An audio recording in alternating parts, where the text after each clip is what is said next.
Hello, this is Anna with Anna D. Scratch and Crafts, about to take you on a journey, either scratching cards or showing you some of my artwork. Whichever it is, sit back and enjoy the video. Hi, this is Anna, and this is a good luck doll, a little leprechaun. There are other good luck dolls, like this little troll here, also considered cute and lucky. You see them all over the place. And then you see voodoo dolls, like this one, that are used to put spells upon people. Now, they're intended for a specific person. I was wondering, could I make a voodoo doll intended for a specific person that is not evil, like this doll, but rather a good luck doll? Let's see if I can do it. Real quick, I'm going to show you the materials I need. An old pair of kind of denim pants. That'll be good for the pants for the doll. I have another old pair of pants. That's a little more like crepey. That'll make a good shirt. And then don't tell anyone. Really don't wear it maybe once or twice. It's an old t-shirt I got from a casino as one of their promotions. This will be the good white material to be used for the face, the hands, and the feet. And then, of course, where'd I hide it?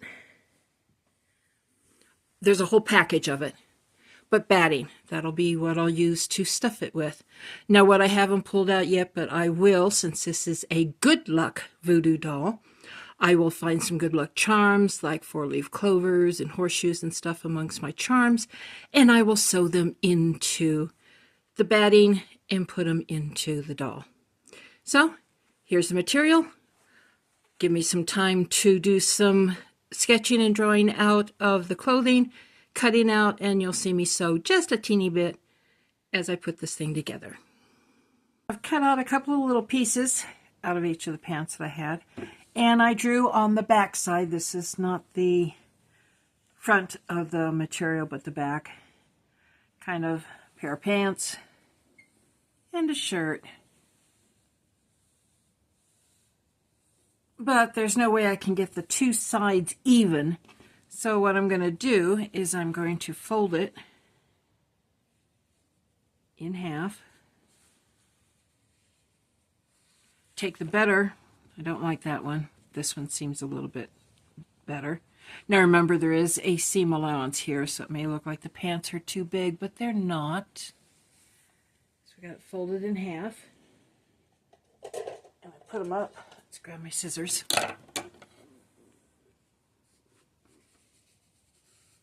Make sure it's nice and even. And let's start cutting. A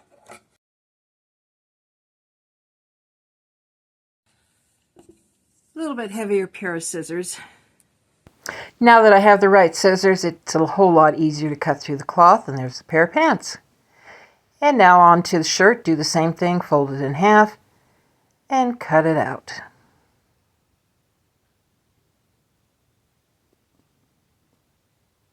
Kind of put them together. That's kind of how it looks. And now I'm starting the stitching. You'll notice as I go through all the stitchings, what I'm doing is what's called a blanket stitch.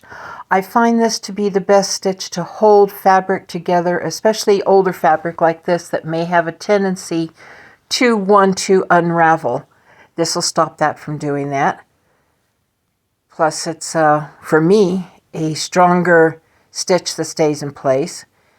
And I'm not editing out when I have to do things like you just saw where the thread wants to tangle itself up as I go through it. And I'm not going to show you doing the whole sewing. I think I'm just going to kind of turn the corner here. And then as I get turned around on the corner, the thread's just about done with, so I have to knot off this and start some new thread. Obviously, I can't use the full length for the whole thing. It would be way too much long. And now here I am. I'm cutting out just basically the hands and feet. Kind of square. They'll round up as I go to put them in. And then cutting out the face. And I didn't like that face, and later on you may see that I redid it. Now I've got the pants sewed together. I'm using a crochet hook to help me pull it through. I'm turning the pants inside out. And now it's time to start in the shirt. Same thing, same stitch. And yes, I have sped this up. I do not sew that fast. And again, I'm only showing you part of the sewing, not all of it. And if you kind of see here, it looks like I've only got half a shirt. That's because I've already done the other arm and I've already pulled it through like I did with the pants. Basically using the crochet hook to grab a hold of it and yank it through. Actually, I didn't realize how much of the shirt I showed. Basically, because the sleeves are so long, I did show you my doing the whole sleeve. Stop every now and then to make sure I've got the edges put together. And I find this rather relaxing to hand sew, which is why I'm not doing this on the machine. Plus the fact that this is a voodoo doll, so as I'm doing it, I'm thinking of the person the doll is intended for. And now you see the shirt's finished, and again, I'm turning it inside out as well, using the crochet hook to pull out the other arm. And now you see the two pieces kind of sitting together. Now I do have one of the feet done, so I'm only doing the other one. And that's what you saw me do cutting, so they're both the exact same size.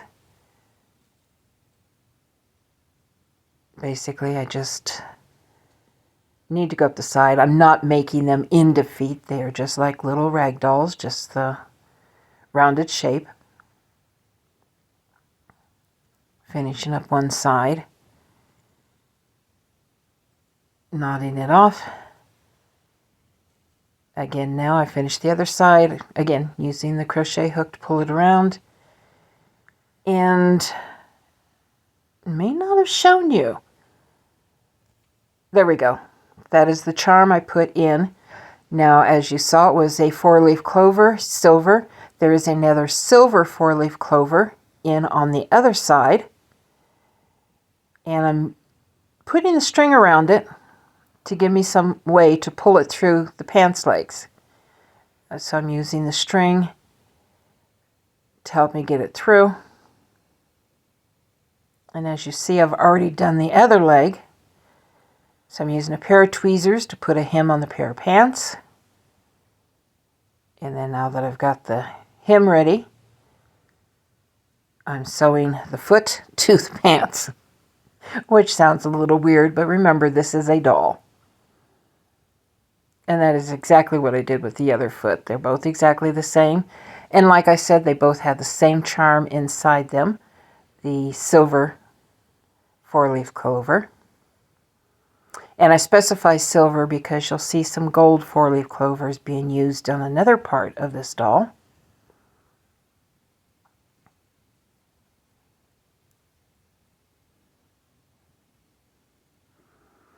Again, I'm using the blanket stitch, doing a little bit more of trying to hide it.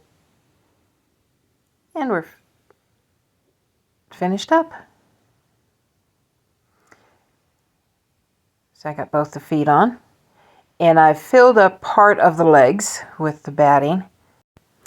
So now it's time to insert the charms in the knee area. This is an elephant. Elephants are considered lucky. And the other one is a little pig with wings. Kind of like if pigs can fly, this will happen. Well, if pigs fly, then you will have a great deal of luck. So now that I've got those two charms in, a little bit more batting goes in. Basically, I'm using again the crochet hook to help me push everything down into place. Time for more charms. I forgot to show that longer. It is a little ribbon with hope written on it. And of course, my dragon. I love my dragons. I've got to put a dragon in it. So there's the pants. Now the shirt, again, I already did one of the arms. And you've seen me sew, so I definitely... And on this one, we have the gold 4-leaf clovers go in both of the hands. So we have the silver for the feet, gold for the hands.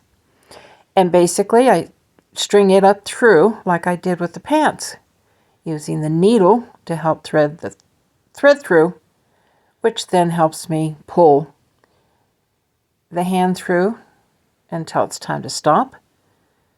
Use the tweezers to fold up the hem, And back to sewing on the arm.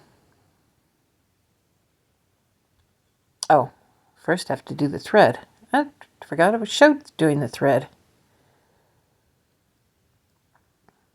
Now you did notice I cut off the end because I don't need it sticking out because I'm trying to hide that first stitch underneath.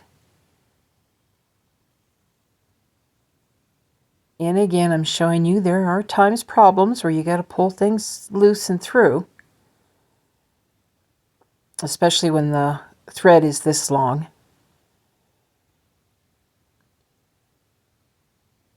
Otherwise, I'd have to be rethreading constantly. Yep, see, I had to pull it out to get it straightened up. And at that, I realized I was also catching it on the tools. So get the tools out of the way so you have a clear space. Then I have a little less problem with them getting tangled up because I can do a straight pull through.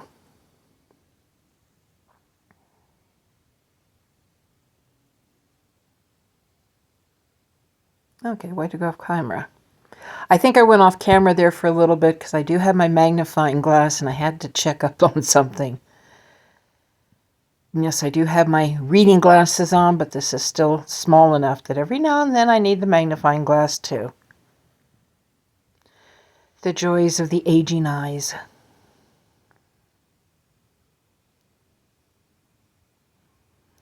And I think I'm getting right near the end now.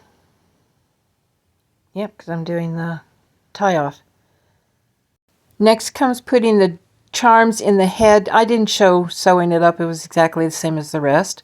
So I've got a little star that says I love you all over it. So that goes in. And I think the next one's the seeing eye. Yep, the all-seeing eye.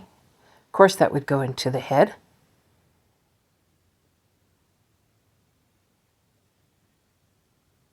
And as you notice, I'm kind of moving them down in because I really should have put them in sooner. And I'm using this time the tweezers to stuff. And the same thing, using the thread to help get it put into place. And then sewing the head into the shirt.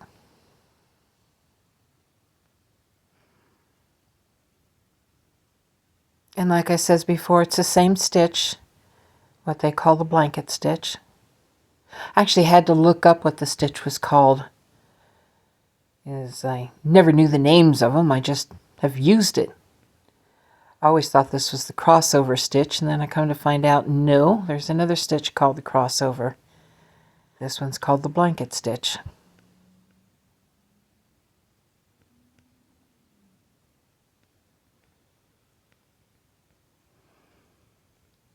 And yes, the head's a little big for the size of the doll, but then again, I'm not a doll maker.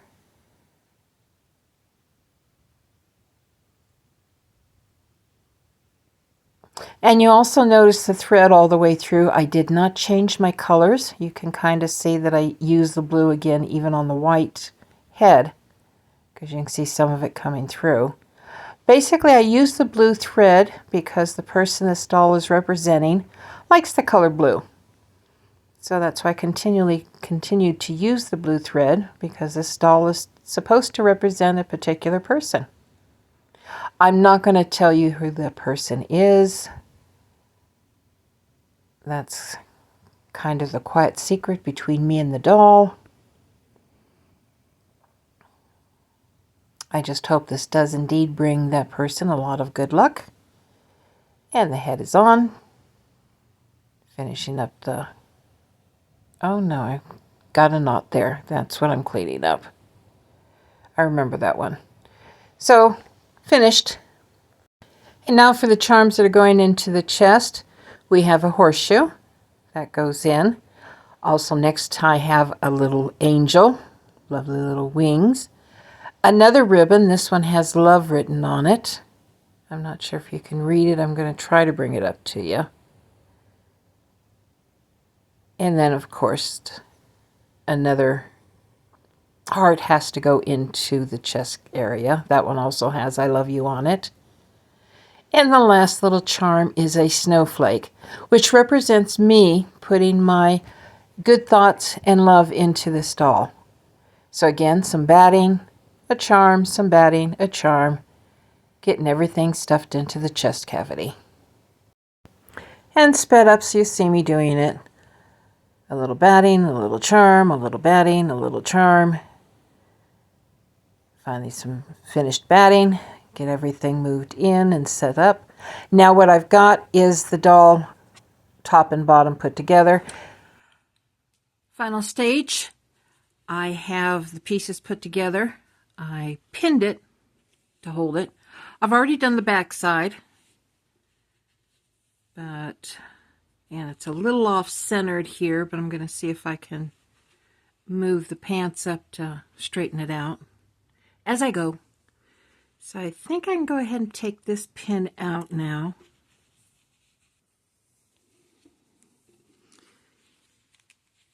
And I'll start over here and see if I can pull it just, or push down a little bit, straighten this out.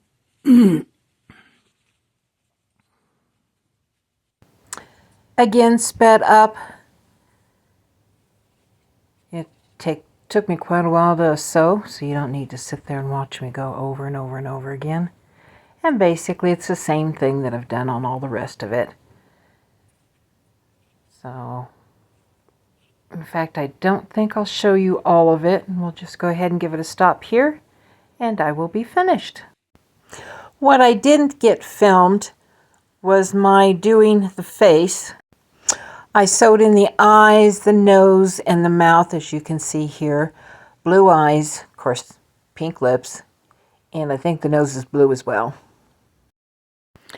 And the final doll, what also I did not show you was I made a little collar, basically just some gold wire, together with a gold and a silver heart, as you see laying there on the chest, and the finished doll. Now it's time for me to input a name and give it some love and hopefully imbue it with good luck so that person has a lot of good luck in the future for them. Again, from start to finish, a good luck voodoo doll. Hope you enjoyed watching me make this doll. Like I said, it's not the greatest of dolls, but voodoo dolls usually aren't beautifully made. So thumbs up, subscribe if you haven't, I really would appreciate it. And basically, wherever you're at, have a good day, good night. And I'll see you in my next video. Probably a scratch card, but I do have other projects in mind, and you'll see those down the road. Bye!